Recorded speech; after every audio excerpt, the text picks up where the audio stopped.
At 11:47 p.m., Maya's phone buzzed in her palm as the bus hissed to a stop beneath a flickering streetlight. "I think I got left." The message flew to her sister, half joke, half panic.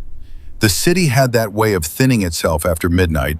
Stores shuttered, sidewalks emptied, the air stretched tight like a held breath. Rain slicked the pavement. Maya stood alone, hood pulled low, watching the bus lights smear into the dark as it pulled away. She laughed once at herself.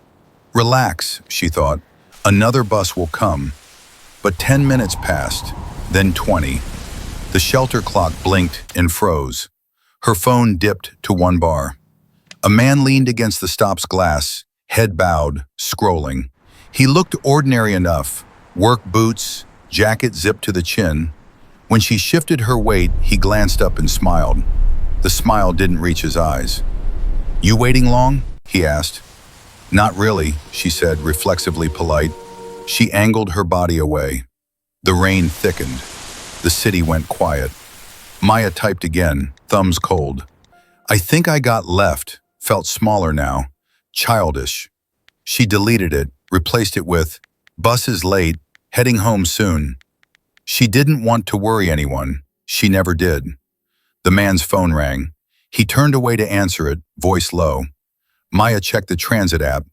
A delay notification flashed. Service interruption. No times, no promises.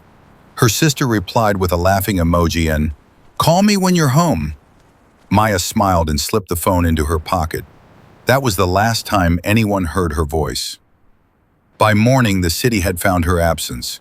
Her sister noticed first, the unread messages, the unanswered calls. By noon, worry hardened into fear. Maya was the kind of person who texted when she crossed the street, who sent photos of her coffee foam, who never went silent. Police logged her as missing before sunset. The bus stop cameras showed what the rain had tried to erase. Maya pacing, the man lingering, a van idling just out of frame. The power shifted there, quiet and sudden, like a light flicked off.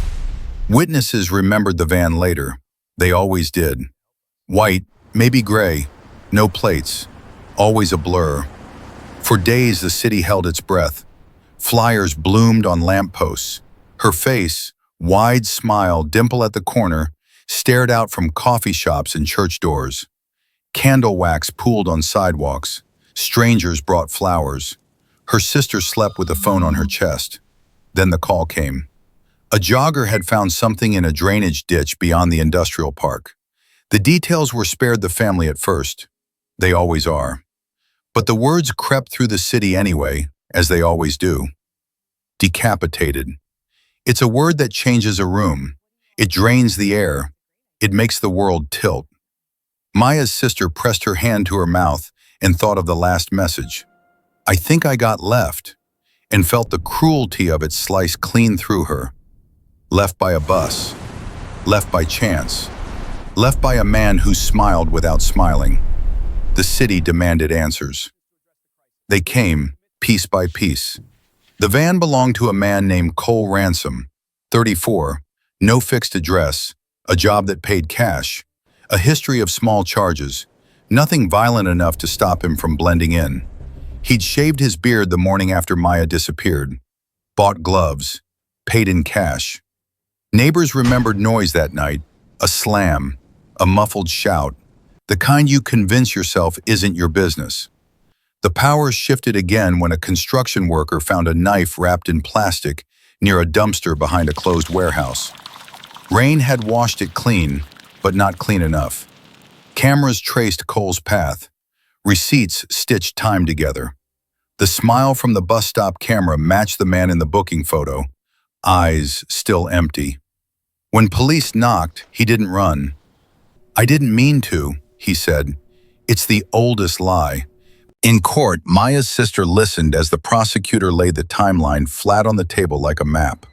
The delays, the van, the stop, the choice. She watched Cole stare at the table, jaw tight, and wondered how someone could look so small after taking so much. Justice is never the miracle people want. It doesn't bring back the dead. It doesn't erase the last message or the rain or the moment the city went quiet, but it can tilt the world back just enough to let the light in. The verdict came swift, guilty, the sentence heavy, the room exhaled. Outside, reporters asked about closure. There isn't any, Maya's sister said, but there is truth, and that matters. The city moved on the way cities do, by inches. The bus stop got brighter lights, a new camera, a plaque with Maya's name. People slowed there sometimes without knowing why. Her sister kept the phone, kept the message, not as a wound but as a warning. I think I got left. It wasn't just about a bus. It was about the moments we minimize, the instincts we talk ourselves out of, the politeness we mistake for safety. It was about how quickly power can shift and how vigilance, community, and speaking up can shift it back. Justice had been served, the court said.